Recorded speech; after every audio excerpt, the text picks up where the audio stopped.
नमस्कार दोस्तों। तो आज की वीडियो में हम बात करेंगे अबाउट ड्यूटीज़। तो जैसा कि हमने पिछली वीडियो में बात की थी अबाउट राइट्स, जिसे हम बोलते हैं अधिकार या हक, तो इस वीडियो में हम बात करेंगे अबाउट ड्यूटीज़। क्योंकि जहाँ कहीं भी हम राइट के बारे में बात करते हैं, जहाँ भी हम क्लेम करते हैं कि कोई चीज़ हमारा अधिकार है, तो उस जगह के ऊपर उस अधिकार से जुड़ी हमारी कुछ ड्यूटीज़ भी होती हैं, हमारा कुछ कर्तव्य भी होता है। ओके, तो राइट्स और ड्यूटीज ये दोनों एक दूसरे के पैरेलल चलती हैं। जहां भी आपका राइट होगा कोई, जहां भी आपका कोई अधिकार होगा, उस जगह पर आपकी उससे जुड़ी कोई ना कोई ड्यूटीज या कोई ना कोई कर्तव्य जरूर होंगे। तो इस वीडियो में हम बात करेंगे about meaning, definition, classification of duties और को relation between rights and duties, यानी कि राइट्स एंड ड्यूटीज के बीच में क्या रिलेशन है। ठीक है, तो इस वीडियो में हम इन सब टॉपिक्स के बारे में बात करेंगे। तो आपने अगर इसके पहले हमारी राइट्स वाली वीडियो नहीं देखी है तो उसे जाकर जरूर देखिएगा,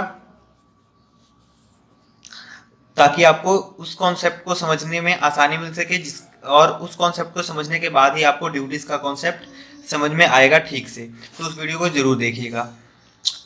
तो सबसे पहले हम बात कर लेते हैं about meaning of duties. Duty का मतलब क्या होता है?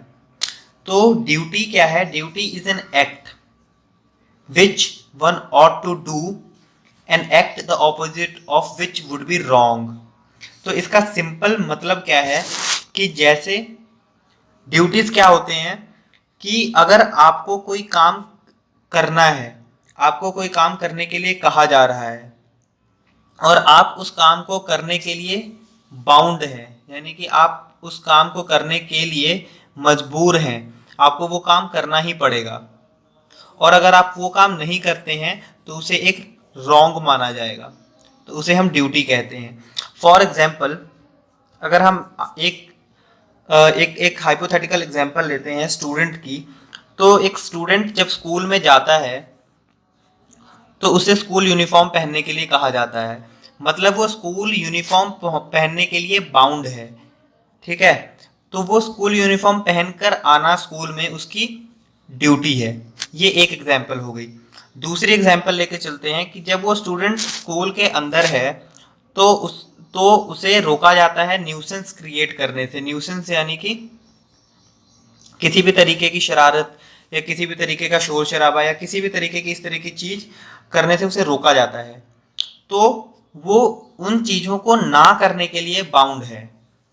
तो जहां कहीं भी कोई इंडिविजुअल या कोई भी किसी चीज को करने या किसी चीज को ना करने के लिए बाउंड होता है, तो उसे हम बोलते हैं उसकी ड्यूटी। यही ये मीनिंग कह रहा है कि a duty is an act which one ought to do. अब वो एक्ट पॉजिटिव भी हो सकता है, यानी कि वो आपको परफॉर्म करना हो, या वो एक्ट नेगेटिव भी हो सकता है, यानी कि आपको कोई चीज ना परफॉर्म करनी हो, तो उसे हम ड्यूटी कहते हैं। और N act the opposite of which would be wrong. और आपने अगर इसके कुछ भी उल्टा किया, यानी कि अगर आपको परफॉर्म करने के लिए कहा जा रहा है और आपने नहीं किया, और आपको अगर परफॉर्म करने से रोका जा रहा है और आपने तब भी परफॉर्म किया, तो उसे रॉन्ग माना जाएगा। तो ये होगी मीनिंग। अब ये जो ड्यूटीज हैं वो दो टाइप की होती है। पहली ड्यूटी होती है मॉरल ड्यूटी और दूसरी होती है लीगल ड्यूटी। अब ये जो मॉरल ड्यूटी होती है उसमें और ये जो लीगल ड्यूटी होती है उसमें, दोनों में क्या डिफरेंस है? तो सिंपल सा एक डिफरेंस है इन दोनों के अंदर कि ये जो मॉरल ड्यूटी होती है वो सैंक्शनड नहीं होती है। सैंक्शनड यानी कि उसे स्टेट ने किसी भी तरीके की रिकॉग्निशन या किसी भी तरीके की एनफोर्समेंट और प्रोटेक्शन नहीं दी होती है। फॉर एग्जाम्पल, एक छोटे यानी कि किसी छोटे बच्चे की ये ड्यूटी समझी जाती है कि वो अपने से बड़ों की रिस्पेक्ट करे, लेकिन अगर वो उनकी रिस्पेक्ट नहीं करता है तो भी उसे किसी तरीके की पनिशमेंट नहीं हो सकती। ठीक है, मतलब कि वो बड़े को रिस्पेक्ट दे रहा है, वो उसके ऊपर डिपेंड करता है। अगर वो नहीं देता है तो उसे हम मॉरली रॉन्ग मान सकते हैं, लेकिन उसे किसी भी तरीके से हम लीगली रॉन्ग नहीं मान सकते। ठीक है, तो ये उसकी ड्यूटी हो गई, मॉरल ड्यूटी। और अगर वो उसे परफॉर्म नहीं भी करता है तब भी उसे कोई कानूनन सजा या किसी भी तरीके के लीगल एक्शन उसके खिलाफ नहीं लिए जा सकते। ये तो मॉरल ड्यूटी हो गई। नेक्स्ट है लीगल ड्यूटी। अब लीगल ड्यूटी बिल्कुल इसके ऑपोजिट होती है। लीगल ड्यूटी के अंदर क्या होता है, स्टेट उसे सैंक्शन भी करता है, मतलब कि स्टेट उसे रिकॉग्नाइज भी करता है और स्टेट उसे प्रोटेक्ट भी करता है और एनफोर्स भी करता है। ठीक है, तो ये डिफरेंस होता है मॉरल ड्यूटी और लीगल ड्यूटी के बीच में। अब जब भी हम ज्यूरिस्प्रूडेंस के अंदर पढ़ेंगे तो हम सिर्फ लीगल ड्यूटी के बारे में पढ़ेंगे, मॉरल ड्यूटी के बारे में नहीं पढ़ेंगे। ओके, तो ये इसकी मीनिंग थी। अब बात करेंगे इसके डेफिनेशन के बारे में, डेफिनेशंस ऑफ ड्यूटीज। तो हम इसके अंदर हम 3 डेफिनेशन के बारे में बात करने वाले हैं। पहली डेफिनेशन ग्रे की, दूसरी कीटोन की और तीसरी सेलमंड की। तो जो ग्रे की डेफिनेशन है उसके हिसाब से ड्यूटी क्या होता है, द एक्ट और फॉरबियरेंस, कोई भी एक्ट या फॉरबियरेंस। अब जैसा कि हमने पहले डिस्कस किया था, एक्ट का मतलब पॉजिटिव ड्यूटी और फॉरबियरेंस का मतलब नेगेटिव ड्यूटी। पॉजिटिव ड्यूटी जहां पर आपको कुछ परफॉर्म करने के लिए कहा जा रहा है, नेगेटिव ड्यूटी जहां पर आपको किसी भी चीज़ को करने से रोका जा रहा है, जहां पे फॉरबियरेंस आ रही है।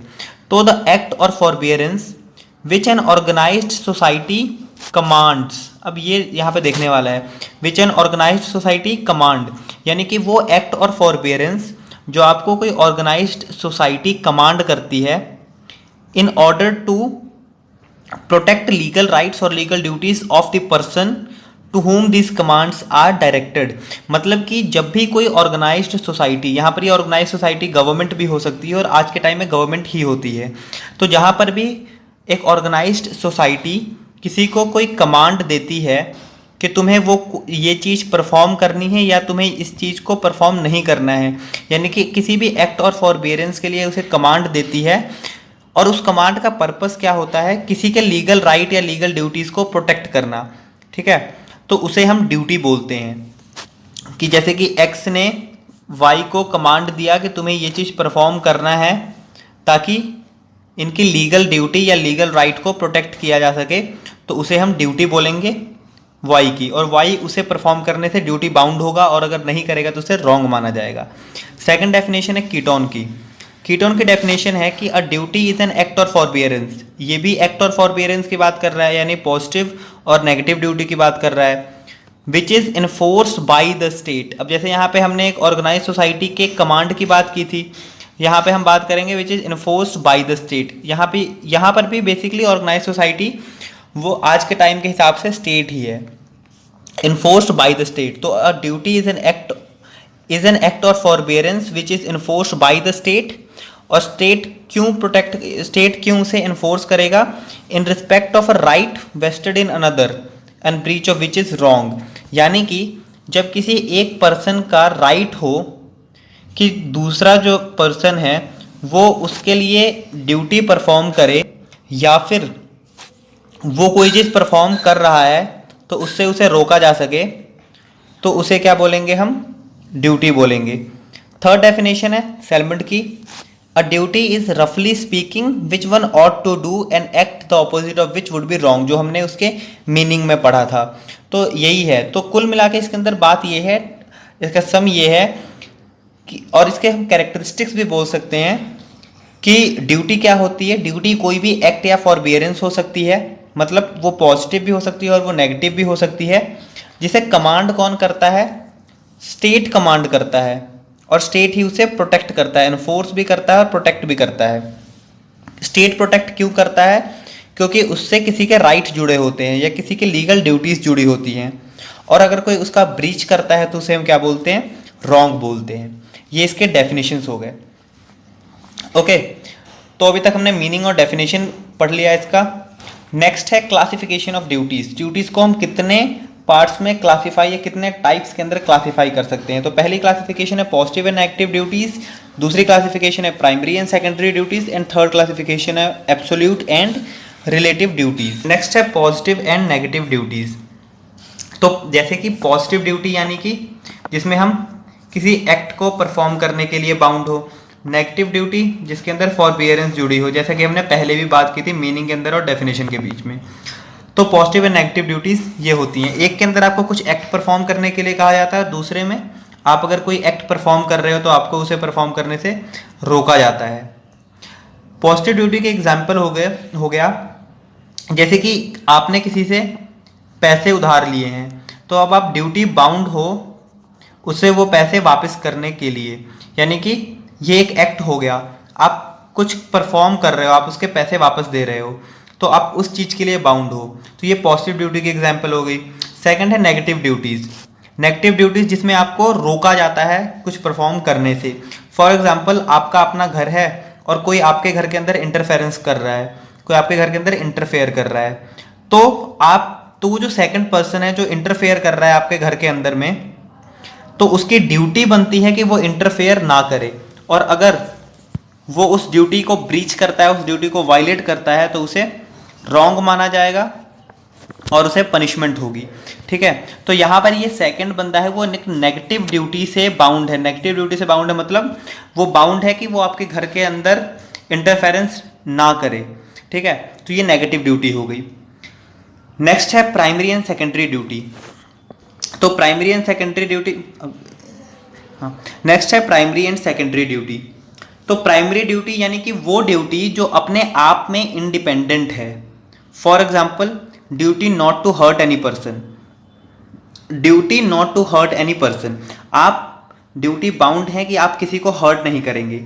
इसके साथ और कोई कंडीशन अप्लाइड नहीं है कि आप किसी कंडीशन के अंदर उसे हर्ट करोगे या ऐसे वैसे, कोई भी कंडीशन अप्लाइड नहीं है, ये अपने आप में इंडिपेंडेंट है।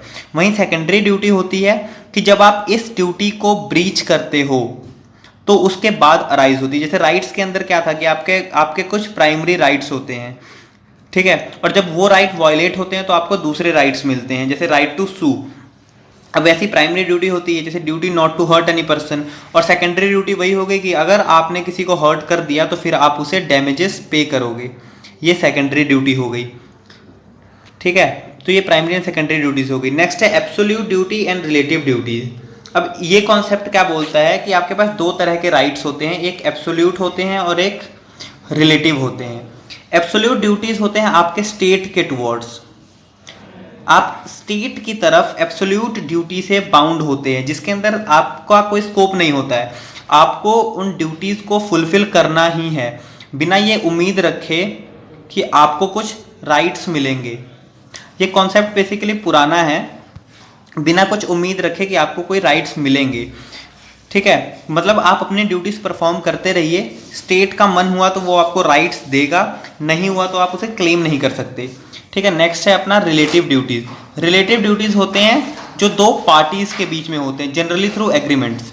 ठीक है, और इनके बीच में अगर आपकी कुछ ड्यूटीज होती है तो मतलब आपके पास कुछ ना कुछ राइट्स भी होते हैं, यानी कि जहाँ पर आपके सिर्फ ड्यूटीज होते हैं वो एब्सोल्यूट ड्यूटीज होते हैं, और जहाँ पर आपके ड्यूटीज प्लस राइट्स होते हैं वहाँ पर रिलेटिव ड्यूटीज होती हैं। ठीक है, अब ये जो कॉन्सेप्ट है ये बेसिकली ऑस्टिन का दिया हुआ कॉन्सेप्ट है, और ऑस्टिन क्या बोलता है, ऑस्टिन ने भी यही चीज़ बोली है कि जहाँ पर राइट्स और ड्यूटीज दोनों चीज होती हैं वहाँ पर रिलेटिव ड्यूटीज होती हैं, और जहाँ पर सिर्फ ड्यूटीज होती हैं वहाँ पर एब्सोल्यूट राइट होता है।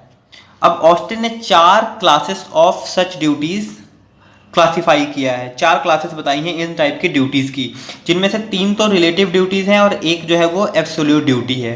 अब ये जो 3 रिलेटिव ड्यूटीज हैं वो कौन कौन सी है, वो सेल्फ रिगार्डिंग ड्यूटीज हैं। यानी पहली ड्यूटी सेल्फ रिगार्डिंग ड्यूटी, यानी कि अपने लिए, हमारे खुद के शरीर के लिए, हमारे खुद के रेपुटेशन के लिए जो हमारी ड्यूटीज हैं वो। सेकंड अदर रिगार्डिंग ड्यूटीज, जो हम दूसरे लोगों की तरफ जिन ड्यूटीज से बाउंड हैं। थर्ड है a duty to one not as a human being, जो ह्यूमन बीइंग नहीं है, यानी कि जो हमारे एनिमल्स हो गए, जो हमारे प्लांट्स हो गए, यानी फ्लोरा एंड फौना, उनकी तरफ हम जो ड्यूटी बाउंड हैं, यानी कि हमें एनिमल किलिंग नहीं करनी चाहिए, नहीं करनी है, उसके बाद हमें पेड़ों को नहीं काटना है, इन सब ड्यूटीज से हम जो बाउंड हैं उसे हम कहेंगे a duty to one not a human being. तो ये 3 तो रिलेटिव ड्यूटीज हो गई। नेक्स्ट है ड्यूटी टू द सोवरन और स्टेट, जो स्टेट की तरफ हमारी ड्यूटीज हैं। और इसी को ऑस्टिन ने एब्सोल्यूट ड्यूटी कहा है, यानी कि ये अकेली ड्यूटी है जो एब्सोल्यूट ड्यूटी है, आपको इसे फॉलो करनी ही करनी है। You must have to follow this duty. It depends upon the state whether it is given, whether it gave you right or not, you can't claim rights towards to the state। तो ये चीज़ है Austin की, जो Austin ने कही थी। अब Austin कहता है कि according to Austin every right implies a corresponding duty, कि जितने भी आपके पास राइट्स होंगे उन राइट्स के साथ में एक कॉरस्पॉन्डिंग ड्यूटी होगी ही होगी। मतलब आपके पास अगर राइट है तो आप ड्यूटी बाउंड भी हो, लेकिन every duty not imply a corresponding right, every duty not imply A corresponding right. यानी कि आपके पास अगर राइट है तो आपके पास कुछ ना कुछ उससे जुड़ी ड्यूटीज़ तो होंगी ही, लेकिन अगर आपके पास ड्यूटीज़ हैं तो ज़रूरी नहीं है कि आपके पास कोई राइट हो या ना हो। ठीक है, इनमें से कुछ भी हो सकता है, ये ऑस्टिन ने कहा था। तो अब तक हमने मीनिंग, डेफिनेशन और क्लासिफिकेशंस पढ़ ली है। अगर आप चाहें तो उसको एक बार दोबारा रिवाइंड करके दोबारा देख सकते हैं। नेक्स्ट है correlation between rights and duties. अब ये जो correlation between rights and duties है, ये इस टॉपिक का सबसे इम्पॉर्टेंट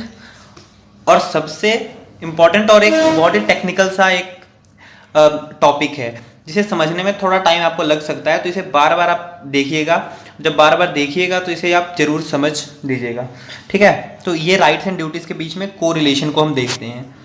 तो जैसा कि हमको पता है कि जहाँ पर भी हमारे पास राइट्स होती हैं, यानी जहाँ भी हम अपना अधिकार क्लेम करते हैं, वहाँ पे कुछ न कुछ हमारे पास ड्यूटीज़ भी होती हैं। कोई भी राइट ऐसा नहीं होता है जिसके साथ में ड्यूटीज़ एसोसिएटेड ना हो। अब ये जो राइट्स हैं वो 4 टाइप की होती हैं। ठीक है, मतलब पूरी तरीके से राइट्स नहीं होंगी, लेकिन कुछ न कुछ तरीकों से, कुछ न कुछ एस्पेक्ट में हम क्लेम कर रहे होंगे उस चीज़ों को, और इसे हम 4 टाइप से देखते हैं। एक राइट्स जिसे हम क्लेम बोलते हैं, दूसरा लिबर्टी, तीसरा पावर और चौथा इम्यूनिटी। यहाँ पे बेसिकली राइट्स से मतलब है कि जहाँ पर आप अपनी मर्जी से, अपने मन से कुछ कर सको। ठीक है, वो है। तो क्लेम हो गया, लिबर्टी हो गया, पावर हो गया, इम्यूनिटी हो गया, ये 4। अब ये जो 4 टाइप के राइट्स हैं, ठीक है, उनके साथ में कुछ न कुछ को रिलेटिव ड्यूटीज़ भी हैं, यानी ये 4 को रिलेटिव ड्यूटीज़ भी हैं। तो इसे समझने के लिए सबसे पहले तो हमें पता होना चाहिए कि हम क्लेम किसे बोलते हैं, लिबर्टी किसे बोलते हैं, power, immunity, duties, no claim, liberty, disability, ये सब चीज़ें होती क्या है, किन चीज़ों को हम ये बोलते हैं। ठीक है, तो इनकी सबसे पहले हम डेफिनेशन पढ़ेंगे, और इनकी डेफिनेशन को पढ़ने के बाद फिर हम इनके डायग्राम्स को देखेंगे, और उन डायग्राम्स के अंदर हम समझेंगे फिर कि इनके बीच में क्या कोरिलेशन है। तो आइए सबसे पहले तो हम इनके डेफिनेशंस को पढ़ लेते हैं। अब ये जो है, ये claim, duty, liberty, privilege, no claim, यहाँ तक ये तो पहले डायग्राम के लिए डेफिनेशंस हैं। तो अब इसमें सबसे पहला है क्लेम। क्लेम किसे हम बोलते हैं? तो यहाँ पे है कि क्लेम हम इसे बोलते हैं कि when one can force another, यानी कि when one can force another. अब इस चीज़ को ध्यान में रखिएगा, फोर्स अनदर। ठीक है, आगे मैं इसको एक्सप्लेन करता हूँ पूरी तरीके से कि है क्या है। When one can force another to do और not to do a particular duty. For example, A है और बी है, तो अगर ए बी को फोर्स कर सकता है कि तुमको एक पर्टिकुलर ड्यूटी परफॉर्म करनी है, या फिर मतलब पॉजिटिव, वो ड्यूटी पॉजिटिव भी हो सकती है और नेगेटिव भी हो सकती है। ठीक है, तो जब ए अगर बी को फोर्स कर सके, ए के पास उतनी पावर हो कि वो बी को फोर्स कर सके, when one can force another to do और not to do a particular act, तो उसे हम ए का क्लेम बोलेंगे। तो क्लेम इसे बोलते हैं when one can force another to do और not to do a particular duty. Okay, ये तो हो गया क्लेम। सेकंड है ड्यूटी। तो ड्यूटी होता है a person who is bound to act और not to act is said to have a particular duty. For example, A है और ये बी है, तो अगर बी बाउंड है कोई ड्यूटी परफॉर्म करने से, या फिर किसी ड्यूटी को ना परफॉर्म करने, या फिर कुछ ना करने से, तो वो क्या होगा, वो बी की ड्यूटी होगी। मतलब अगर ए बी को फोर्स कर सकता होगा कुछ परफॉर्म करने से, यानी कि टू डू और नॉट टू डू, तो वो ए का क्लेम हो गया। और अगर बी बाउंड है उस चीज को परफॉर्म करने से, तो वो बी की ड्यूटी हो गई। नेक्स्ट है लिबर्टी। लिबर्टी क्या होता है? It is said that area of persons activity with in which law leaves him alone, जहाँ पे लॉ उसे अकेला छोड़ देता है। फॉर एग्जाम्पल, आपके पास राइट टू वोट है। अब आप चाहे वोट दो या आप चाहे वोट ना दो, ये लॉ ने आपके ऊपर छोड़ दिया है। अगर आप वोट देते हो तो भी ठीक है, नहीं देते हो तो भी ठीक है, आपके ऊपर किसी भी तरह का लीगल एक्शन नहीं लिया जा सकता, तो वो आपकी लिबर्टी हो गई। नेक्स्ट है प्रिविलेज। प्रिविलेज यानी कि these acts are generally unlawful in nature. ये एक्ट जो होते हैं वो जनरली अनलॉफुल इन नेचर होते हैं, but in certain circumstances they became lawful in nature. ठीक है, कुछ एक्ट्स जो कि अनलॉफुल हो, लेकिन कुछ सर्कमस्टांसेस के अंदर ये जो कुछ सर्कमस्टांसेस के अंदर इन एक्ट्स को हम लॉफुल मान ले। फॉर एग्जाम्पल, एक जज है, तो उस जज ने हेयरिंग के टाइम पे किसी क्रिमिनल को या किसी अक्यूज्ड को कुछ ऐसा बोल दिया जो कि डिफेमेटरी नेचर का था, लेकिन अब जज को प्रिविलेज है कि इसके ऊपर इसके डिफेमेशन के कारण किसी भी तरीके का लीगल एक्शन नहीं लिया जा सकता, तो ये जज की प्रिविलेज हो गई। जनरल नेचर में या जनरल कोर्स के अंदर में डिफेमेशन जो है वो एक रॉन्ग होता है, लेकिन अगर वो एक जज की कैपेसिटी के अंदर कर रहा है और कुछ ऐसा बोल रहा है जिससे सामने वाला डिफेम होता है, तो उसे उसकी सजा नहीं मिलेगी, उसे किसी भी तरीके के लीगल एक्शन के कंसिक्वेंसेस नहीं झेलने पड़ेंगे। ठीक है, तो उसे वो जज की प्रिविलेज होगी। नेक्स्ट है नो क्लेम, जहां पर जैसे क्लेम का उल्टा है, ये क्लेम होता है जहां पे one can force another to do और not to do a particular duty. वहीं नो क्लेम हो गया जहां पे कोई फोर्स नहीं कर सकता हो कुछ ड्यूटी परफॉर्म करने के लिए या फिर किसी भी तरीके के फॉरबियरेंस के लिए। तो ये पहली डेफिनेशन के पहली जो डायग्राम है उसके डेफिनेशंस हो गए। तो अब आपको क्या करना है कि इन डेफिनेशंस को एक बार फिर से पढ़ना है और इन्हीं डेफिनेशंस को उठा के ये जो पहली डायग्राम है इसके अंदर आपको लगाना है। फॉर एग्जाम्पल, आपने क्या पढ़ा? क्लेम। अब हमने क्लेम का क्या बोला है कि क्लेम के अंदर क्या होता है कि one can force another to do और not to do any act. आपको मैं इसका बेसिक एक चीज बता देता हूं कि कोरिलेटिव और ऑपोजिट का मतलब क्या होता है। कोरिलेटिव का मतलब होता है जहां पर अगर ये चीज परफॉर्म हो रही है, अगर ये चीज परफॉर्म हो रही है तो इसी के साथ में ही दूसरी चीज भी होगी, मतलब ये दोनों चीजें हमेशा एक साथ चलेंगी। वहीं ऑपोजिट का मतलब होता है कि अगर ये है तो ये नहीं होगा और अगर ये है तो ये चीज नहीं होगा। फॉर एग्जाम्पल हम दो ये उठाते हैं, एक तो क्लेम, ठीक है, और दूसरा नो क्लेम। तो जहां पर भी अब क्लेम की डेफिनेशन क्या बोलती है कि जहां पर आप किसी को फोर्स कर सकते हो कुछ परफॉर्म करने के लिए या कुछ ना परफॉर्म करने के लिए। वहीं नो क्लेम क्या बोलता है कि आप किसी को फोर्स नहीं कर सकते। तो आप ऐसा तो हो नहीं सकता कि आप किसी को एक ही टाइम के ऊपर फोर्स भी कर सकते हो और उसी टाइम के ऊपर आप उसे फोर्स ना भी कर सकते हो, ये तो पॉसिबल नहीं है। तो वो क्या होगा? ऑपोजिट इन नेचर होगा। ठीक है, उसी तरीके से दूसरी एग्जांपल उठाते हैं, क्लेम और ड्यूटी। तो हमने क्या बोला? क्लेम क्या होता है कि जहां पर एक आदमी दूसरे आदमी को फोर्स कर सकता हो और जहां पर इसने इसे फोर्स किया मतलब ये ड्यूटी बाउंड है उसे परफॉर्म करने के लिए। तो यहां पर फोर्स के साथ साथ ड्यूटी भी अराइज हो रही है, तो ये क्या हो गया? एक दूसरे के कोरिलेटिव हो गए। मतलब जहां कहीं भी एक के पास ये पावर होगी कि वो दूसरे को फोर्स कर सकता हो कुछ परफॉर्म करने के लिए, वहां पर second person is duty bound to perform that act, और वो क्या हो गया? कोरिलेटिव इन नेचर के हो गए। ठीक है, अब थर्ड उठाते हैं हम किसको? प्रिविलेज को और नो क्लेम को। अब हमने प्रिविलेज की बात क्या कही थी कि जहां पर वो जनरल नेचर के अंदर तो अनलॉफुल होगा, ठीक है, लेकिन कुछ स्पेशल सर्कमस्टांसेस के अंदर वो लॉफुल माना जाएगा।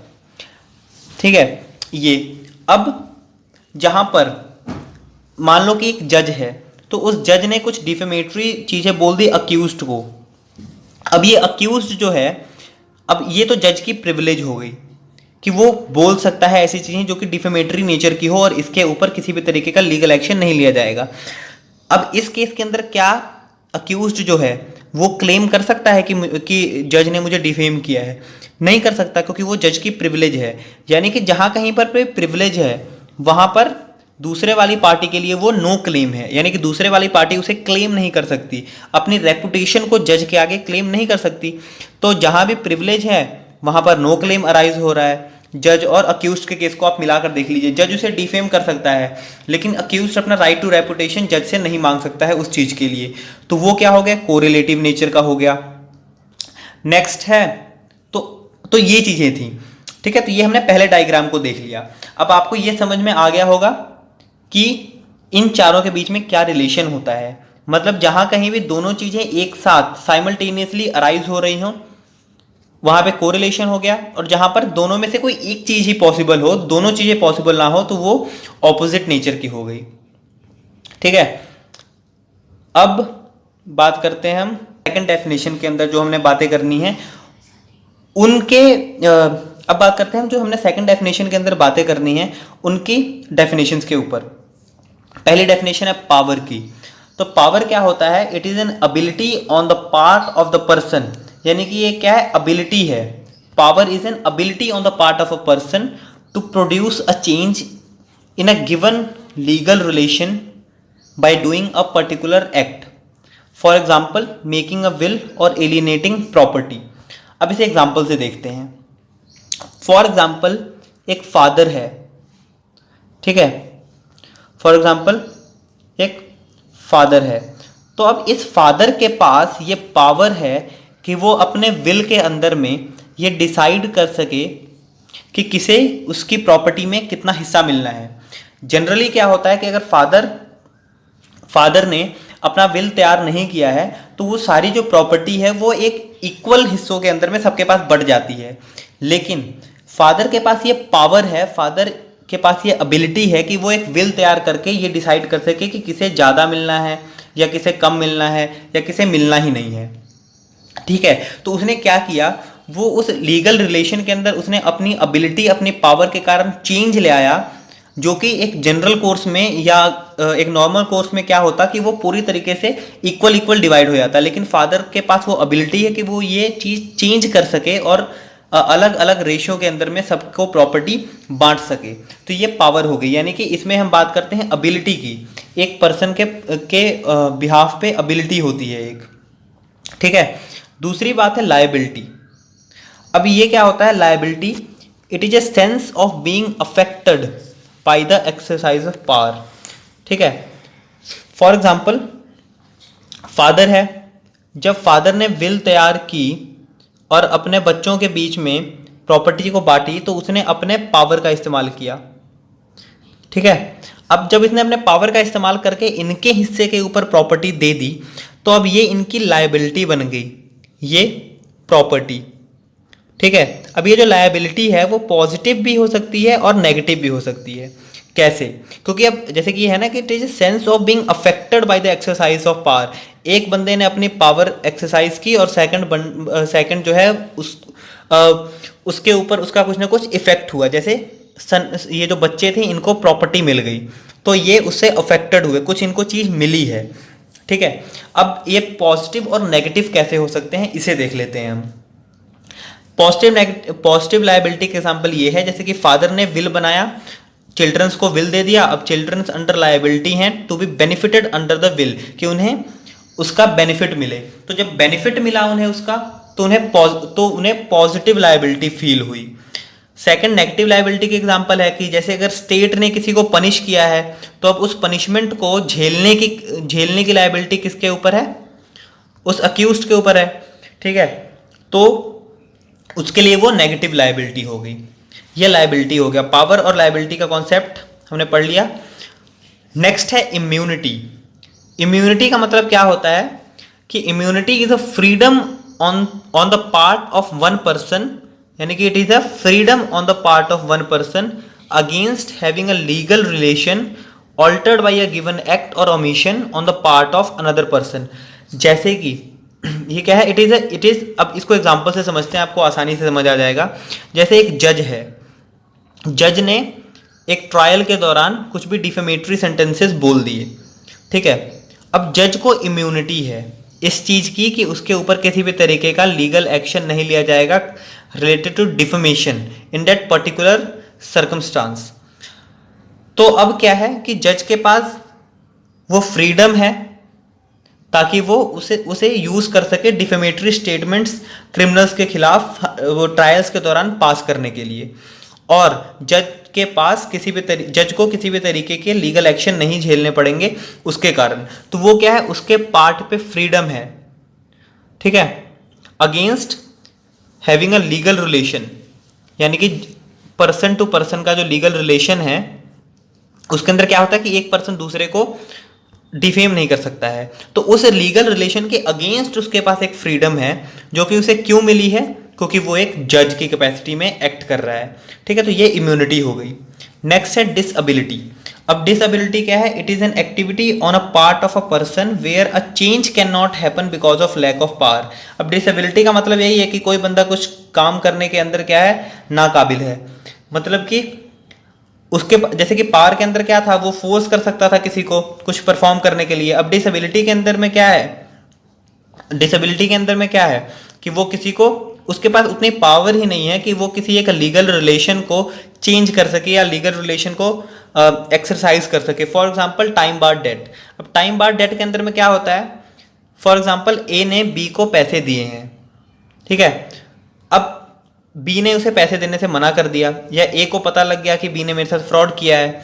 अब अगर वो 3 साल तक कोर्ट के पास नहीं जाता है तो क्या होगा, कोर्ट उसे बोलेगा कि भाई 3 साल तक कहाँ पर सोए पड़े थे, अब तुम्हारा लिमिटेशन पीरियड ओवर हो चुका है, अब तुम इसके खिलाफ केस फाइल नहीं कर सकते, सूट फाइल नहीं कर सकते। तो इसमें क्या होगा, ए के पास जनरली तो पावर थी कि अगर उसके साथ कोई फ्रॉड करता है या कोई उसके पैसे वापस नहीं करता है तो उसे उसके खिलाफ लीगल एक्शन ले सकता था। लेकिन क्योंकि अब टाइम पीरियड और लिमिटेशन पीरियड खत्म हो गया है तो ए डिसेबल हो गया है अपने उस एक्सरसाइज को यूज करने के लिए, ठीक है, उस राइट को एक्सरसाइज करने के लिए ए डिसेबल हो गया है। तो ये होती है डिसएबिलिटी। तो अब हमने ये भी 4 जो डेफिनेशन थी उनको पढ़ लिया। अब इसी तरीके से हम इसको सेकंड वाले जो है ये डायग्राम जो है उसके अंदर यूज करके देखते हैं। तो हमने पहले क्या पढ़ा था कि कोरिलेशन के अंदर दोनों चीजें एक साथ एग्जिस्ट करती हैं और ऑपोजिट के अंदर में सिर्फ एक चीज ही एग्जिस्ट कर सकती है, दूसरी चीज एग्जिस्ट नहीं करेगी, ठीक है। ये चीज हमने पढ़ा था। अब इसको यहां पर देखते हैं। अब पहला पावर और लायबिलिटी को देख लेते हैं।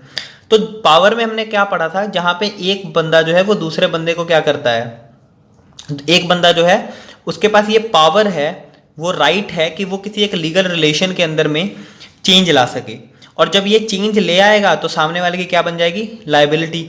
जैसे अगर एक फादर ने विल बना दिया है और अपने बच्चे को उसके अंदर प्रॉपर्टी के अंदर हिस्सा दे दिया है तो बच्चे को क्या मिलेगी, लायबिलिटी मिलेगी। बच्चे के सिर पे क्या आ गई, लायबिलिटी आ गई। यानी कि अगर एक ने अपना पावर इस्तेमाल किया है तो सेकंड के सिर पे वो लायबिलिटी आ गई। अगर जज ने पनिशमेंट दिया है तो सेकंड को उस पनिशमेंट को जो है वो पूरा करना पड़ेगा। तो जहां पे पावर है वहां पे लायबिलिटी है, तो वो क्या हो गए, एक दूसरे के कोरिलेटिव हो गए। सेकंड है लायबिलिटी और इम्यूनिटी, इसको देखते हैं। अब क्या है कि जहां पर लायबिलिटी है, मान लो कि एक बंदे की लायबिलिटी है कि उसे अब पनिशमेंट झेलना ही पड़ेगा, उसे पनिशमेंट पूरा करना ही पड़ेगा, तो वो उस पनिशमेंट से बच नहीं सकता, है ना। तो यानी कि उसके पास इम्यूनिटी नहीं है। तो अब या तो लायबिलिटी की जगह पे एग्जिस्ट करेगी या तो इम्यूनिटी करेगी, दोनों एक साथ तो एग्जिस्ट कर नहीं सकते, है ना। आप कोई और भी एग्जाम्पल से सोच सकते हैं, जो भी आपके पास सूटेबल एग्जाम्पल है, ठीक है। तो ये क्या हो गए, आपस में ऑपोजिट नेचर के हो गए। नेक्स्ट है इम्यूनिटी और डिसएबिलिटी। अब इसमें क्या है कि अगर आपके पास इम्यूनिटी है, मतलब कि अगर जज के पास इम्यूनिटी है कि वो किसी भी तरीके के डिफेमेटरी स्टेटमेंट पास कर सकता है in the capacity of a जज, तो जिस बंदे के खिलाफ उसने डिफेमेटरी स्टेटमेंट जो है पास किए हैं वो बंदा डिसेबल है जज के खिलाफ किसी भी तरीके के लीगल एक्शन लेने के लिए। तो क्या हो गया कि जहां पर भी इम्यूनिटी है, जहां पर भी इम्यूनिटी है किसी को, वहां पे उसके सामने वाला आदमी या उसके सामने वाली पार्टी जो है वो डिसेबल है। तो यहां पर इम्यूनिटी के साथ डिसेबिलिटी आ रही है, दोनों एक साथ एग्जिस्ट कर रहे हैं, तो ये क्या हो गया, कोरिलेटिव हो गया। तो ठीक है, तो ये 2 डायग्राम्स हैं जो कोरिलेशन बताते हैं राइट्स एंड ड्यूटीज के बीच में। अब ये जो टॉपिक है ये कोरिलेशन वाला, इस टॉपिक को बार बार, और मैं तो कहता हूँ खुद के एग्जाम्पल्स से इस चीज़ को समझने की कोशिश करिए, तो ही ये टॉपिक अच्छे से समझ आएगा। और ये एक बार समझ आ गया तो फिर दिमाग से नहीं निकलेगा। तो इसे आराम से एक बार फिर देखिएगा इस लेक्चर को। और इसके साथ ये लेक्चर, ये वीडियो यहीं पर ख़त्म होती है। इस वीडियो को देखने के लिए धन्यवाद and thank you and have a nice day.